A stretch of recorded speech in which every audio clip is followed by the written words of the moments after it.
Hey guys, welcome back to the Readers. I hope you are having an amazing day. Let's get right into the stories. The first one is a pro-revenge story. Backstory, my dad is a high school assistant principal. He started at a new school this past August, and it's a huge upgrade from his last position. His previous school was overcrowded, had serious drug problems, and most students qualified for free or reduced lunches. He had to deal with weekly fights and daily suspensions. His new school is completely different. They've only had two notable incidents this entire semester, one involving a student with autism who had a difficult day, and the story I'm about to share. Cast: my dad, Mr. Thompson; Karen, entitled Mom; Tyler, entitled Brother; Ashley, entitled Sister; Rachel, entitled Daughter; Mike, the bus driver; Judge Martinez; Sarah Chen, school systems lawyer; James Wilson, Karen's lawyer; Dr. Roberts, principal; and Officer Garcia, school resource officer. The incident happened in late October 2024. From what I understand, either Mike accidentally brushed against Rachel while she was getting off the bus, or he called her out for being disrespectful. I'm not entirely sure which.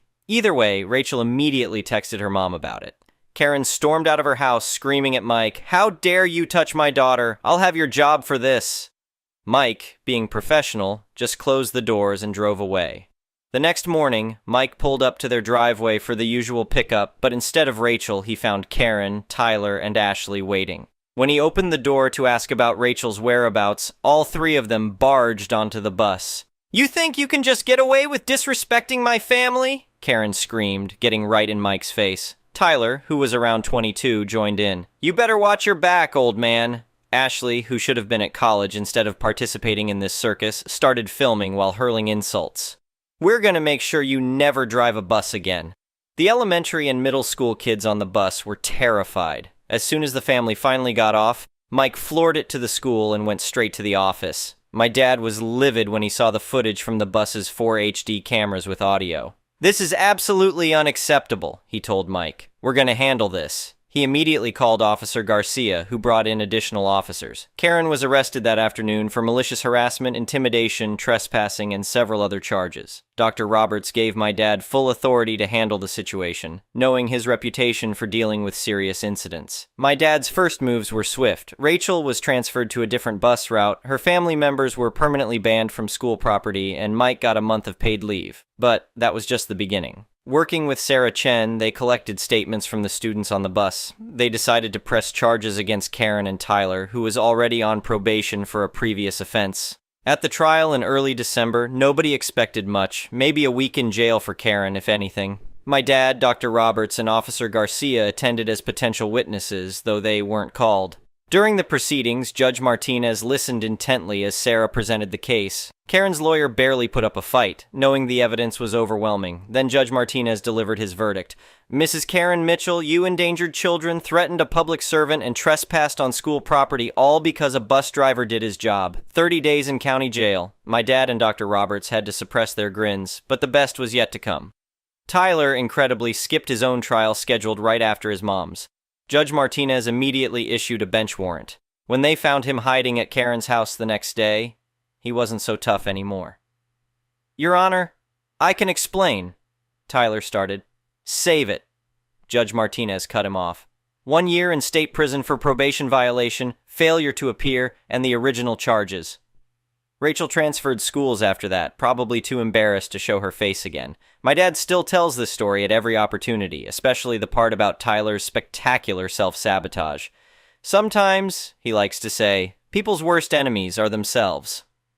The next one is an entitled People's Story. I never thought I'd be writing one of these stories, but here we are. This all started about 2 years ago when I inherited my grandfather's property, a beautiful 5-acre plot of land in an upscale suburban area. The property had been in our family for over 60 years, predating the surrounding development and homeowners association community next door. My grandfather was a smart man. He specifically refused to join the homeowners association when developers started building the luxury community beside his property in the early 2000s. He kept meticulous records of property surveys, boundaries, and all correspondence with the homeowners association and developers. Thank goodness he did, because those documents would end up being crucial later on. Enter Karen, not her real name, the homeowners association president of the neighboring community. She bought the mansion next door to my property about a year ago and immediately started making my life difficult. She'd constantly complain about my unsightly vegetable garden that my grandfather had maintained for decades. She'd leave passive-aggressive notes about my classic car collection, all properly registered and maintained, being an eyesore. I mostly ignored her since her homeowners association had zero jurisdiction over my property. Things really kicked off when Karen decided to build an expansion to her already massive 8,000 square feet mansion. The plans included a new wing with an indoor pool, spa, and entertainment area. I didn't pay much attention initially since it was her property, or so I thought. One day I came home from work to find construction crews had cleared a 30-foot wide strip of my land along the property line. They'd cut down several 100-year-old oak trees my grandfather had planted and destroyed part of his beloved garden. I immediately called the police and my lawyer. When the police arrived, Karen came storming over, waving some papers. "This is all perfectly legal," she shrieked. "The Homeowners Association Board approved the construction plans." I kept my cool and replied, "The Homeowners Association has no authority over my property. I'm not a member." "This is Homeowners Association property," she insisted. "It's clearly marked on the development plans."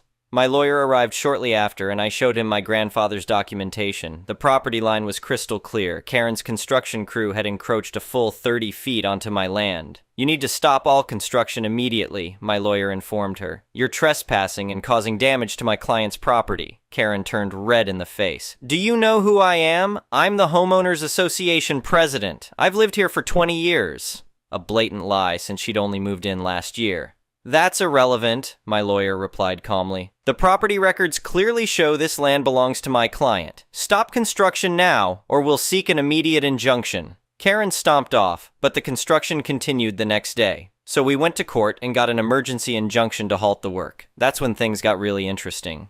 During discovery, we found emails showing Karen knew perfectly well she was building on my property. She had obtained a survey 6 months earlier clearly showing the boundaries. Her plan was to build quickly and try to claim adverse possession, betting that I wouldn't fight back. What she didn't count on was my grandfather's documentation and my determination to protect his legacy. The judge was not amused by her attempts to steamroll over property rights. In court, Karen's lawyer tried arguing that since the Homeowners Association had approved the plans, they must be valid. The judge shut that down immediately. "The Homeowners Association's authority ends at its boundaries," the judge stated firmly. "They have zero jurisdiction over the plaintiff's property. The fact that you proceeded with construction after being notified of the encroachment shows willful disregard for property rights." Karen then tried claiming she had a prescriptive easement due to Homeowners Association maintenance activities on that strip of land. Again, my grandfather's records saved the day, showing he had actively maintained that area himself and had sent multiple letters over the years asserting his property rights. The judge ruled entirely in my favor. Karen was ordered to immediately halt all construction, remove all construction materials and equipment from my property, pay for removal of the partially built structure, pay for replacement of the trees. The arborist valued the century-old oaks at over $150,000 each. Restore my grandfather's garden, pay my legal fees, pay punitive damages for willful trespassing. The total came to just over $1.2 million. Karen's face went white when the judgment was read. But, this will bankrupt me," she sputtered. "You should have thought of that before deliberately building on someone else's property," the judge replied. But wait, it gets better. During the case, other Homeowners Association residents learned what their president had done. They were furious about the potential liability to the Homeowners Association. It turned out Karen had been using Homeowners Association funds to pay for part of her expansion, claiming it would be a community space. The Homeowners Association board called an emergency meeting. When residents learned their dues had been misappropriated for Karen's personal mansion expansion, they voted overwhelmingly to remove her as president and initiated their own lawsuit against her for financial misconduct. I attended that meeting as an observer, and let me tell you, it was better than any reality TV show. "You've made us a laughingstock," one elderly resident shouted. "I've lived here for 15 years, and we've never had such embarrassment." Another resident, a retired lawyer, stood up and said, "I've reviewed the Homeowners Association finances. She spent over $200,000 of our money on consulting fees for this illegal construction project. That's money that was supposed to go to maintaining our community pool and parks." Karen tried defending herself. "Everything I did was for the betterment of our community. That expansion would have increased all our property values." "By stealing someone's land?" another resident shot back. "By cutting down 100-year-old trees? By misusing our money?" The new Homeowners Association board was much more reasonable to deal with. They formally apologized to me and worked to repair relationships between the Homeowners Association community and my property. They even offered to plant new trees along the property line, on their side, as a gesture of goodwill. Karen refused to pay the judgment initially, claiming bankruptcy. But my lawyer discovered she had transferred several assets to her sister's name just before the court date, a big no-no. The judge was not amused by this attempted fraud and ordered her assets frozen. To pay the judgment, Karen had to sell her mansion. Ironically, I ended up buying it at the foreclosure auction for well below market value, liquidate her investment accounts, sell her vacation home in Florida, surrender her collection of luxury cars. The schadenfreude was delicious when I watched her expensive furniture being hauled out of the mansion. My grandfather would have gotten a good laugh out of it. But the best part? I converted Karen's partially built spa wing foundation into a beautiful greenhouse where I now grow vegetables and flowers just like my grandfather did. The new Homeowners Association board even gave me an award for Best Garden during their spring community event, an ironic twist considering Karen's initial complaints about my grandfather's garden being an eyesore. I also used some of the settlement money to establish a local environmental scholarship in my grandfather's name, specifically for students studying land conservation and environmental law. The first recipient was actually Karen's neighbor's daughter, who had always admired my grandfather's garden when she was growing up. Last I heard, Karen moved to a small condo in another state. She tried running for Homeowners Association president there too, but apparently someone found the news articles about this case and shared them with that community. Her bid for Homeowners Association presidency failed spectacularly. The new Homeowners Association president next door is a retired judge who understands property rights perfectly well. We have a great relationship. She often brings me fresh-baked cookies in exchange for vegetables from my greenhouse. Her first official act was to establish clear guidelines about respecting property boundaries and maintaining positive relationships with neighboring non-Homeowners Association properties. As for me, I'm enjoying life in my expanded property. The mansion makes a great home office, and I rent out part of it as a high-end event venue. The income more than covers property taxes and maintenance. I kept one room as a small museum dedicated to my grandfather, displaying his original property documents and photos of the land over the years. Recently, I received a letter from Karen's adult daughter, apologizing for her mother's behavior and asking if she could visit the garden her grandfather had told her about when she was little. Turns out her grandfather, Karen's ex-husband, had been friends with my grandfather years ago. I gave her a tour, and now she volunteers at the greenhouse every weekend, learning about gardening and helping maintain the legacy her mother tried to destroy. The whole experience taught me several valuable lessons. Keep meticulous records. You never know when you'll need them. Stand your ground when you're in the right. Karma eventually catches up with entitled people. Sometimes the best revenge is simply living well and preserving what matters. My grandfather always said, "Land is precious. Once it's gone, you can't make more of it." He protected this property for over 60 years, and I'm honored to continue his legacy. The trees we planted to replace the ones Karen destroyed are growing strong, and maybe someday they'll be as magnificent as the ones my grandfather planted.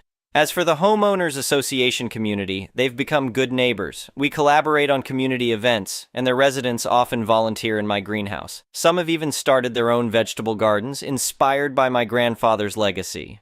I still have all the court documents framed in my office. A reminder that sometimes you have to fight for what's right, even when it would be easier to give in. My grandfather would be proud. The most satisfying part? Every morning I drink my coffee in the greenhouse, surrounded by thriving plants and sunlight streaming through windows, knowing that this space, originally intended for Karen's private spa, is now being used exactly as my grandfather would have wanted. To grow food, build community, and preserve a piece of family history. That's justice served with a side of homegrown tomatoes. Update. 2 years later. A lot has happened since my last post, and I thought you all might appreciate an update on the situation. The karma train just keeps on rolling. Remember Karen? Well, she tried to sue me again last year. This time, she claimed that since she had started the construction before I discovered it, she had established rights to the property. Her new lawyer, a cousin of hers, filed what had to be the most poorly researched adverse possession claim I've ever seen. My lawyer actually laughed when he got the paperwork. In our state, adverse possession requires 20 years of continuous, open, and hostile use of the property. Karen had owned her house for barely 2 years when she started building. The judge dismissed the case with prejudice and ordered her to pay my legal fees again.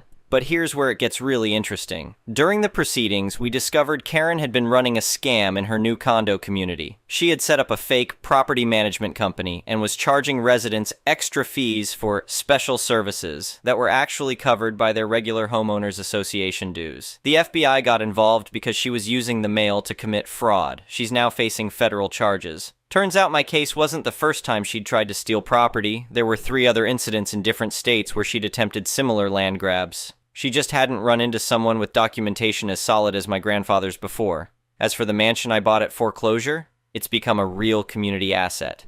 I converted the main floor into an event space and educational center. We host gardening classes, environmental workshops, and community meetings. The greenhouse, built on what was supposed to be Karen's spa, is now part of a local school program teaching kids about sustainable agriculture. Karen's daughter Emily has become an integral part of the operation. She completed her master's degree in environmental science and now runs our educational programs. The irony isn't lost on anyone that she's teaching kids in the space her mother tried to steal. My mom always cared more about appearances than substance, Emily told me recently. Working here, helping things grow, teaching kids, it feels like I'm finally doing something real. The Homeowners Association community has completely transformed too. The new board, led by retired Judge Patricia, has implemented what they call the Good Neighbor policy. They actually reduced Homeowners Association fees by 15% by cutting out unnecessary restrictions and focusing on genuine community improvements. Last month, we had an interesting visitor, Karen's ex-husband, Robert. He brought along some old photos of him and my grandfather from the 1980s. They used to fish together in the creek that runs through the property. He shared stories about how my grandfather helped him start his first vegetable garden. "Your grandfather was right about Karen," Robert said, shaking his head. "He warned me about her obsession with status and control. I should have listened." The scholarship fund in my grandfather's name has grown significantly. We now support 5 students each year studying environmental law or sustainable agriculture. One of our first recipients just passed the bar exam and is working for an environmental justice nonprofit. Remember those replacement trees we planted? They're thriving.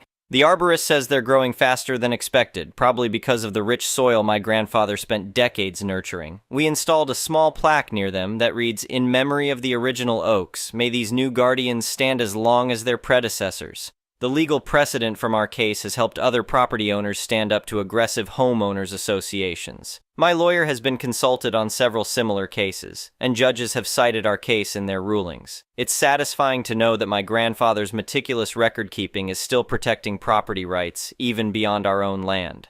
As a final twist of fate, Karen's fake property management company had been operating under the name Premier Heritage Properties. After her arrest, I legally registered that name for our educational center. Now, when people Google her old company name, they find our community programs instead of her scams. The greenhouse has expanded into a full teaching facility. We're partnering with the local community college to offer certificates in sustainable agriculture. Last harvest, we donated over 5,000 pounds of produce to local food banks, all grown on land that was meant to be Karen's private spa. My grandfather's old documents and photos are now properly archived and digitized. We've created an online database for property owners dealing with homeowners association disputes, sharing resources and legal precedents. It's become a valuable tool for people facing similar situations. The property feels more alive than ever. We host monthly community dinners where everyone brings dishes made with vegetables from our gardens. Even some of Karen's former supporters in the Homeowners Association have become regular volunteers. Looking back, I'm grateful for my grandfather's foresight and determination to protect this land. What Karen saw as just another piece of real estate to exploit has become a living legacy of education, community, and growth.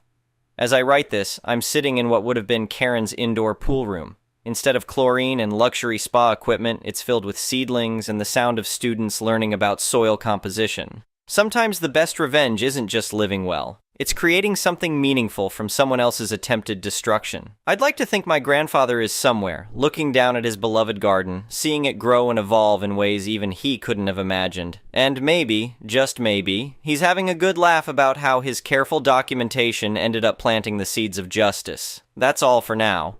I've got a gardening class to teach. The next one is a malicious compliances story. I, 33F, unexpectedly gave birth 2 months earlier than my due date. Thankfully, baby and I are doing great, and we've now made it home. As you can imagine, coming that early meant baby needed a rather long stay in the infant spa, a NICU. Now that we're home and I've been able to process everything, I wanted to share a moment of malicious compliance that helped bring some levity to a really scary experience. One of the most important things for a baby, especially preemies, is skin-to-skin time, which is where mothers or fathers will be either topless or open their shirts to cuddle their infant.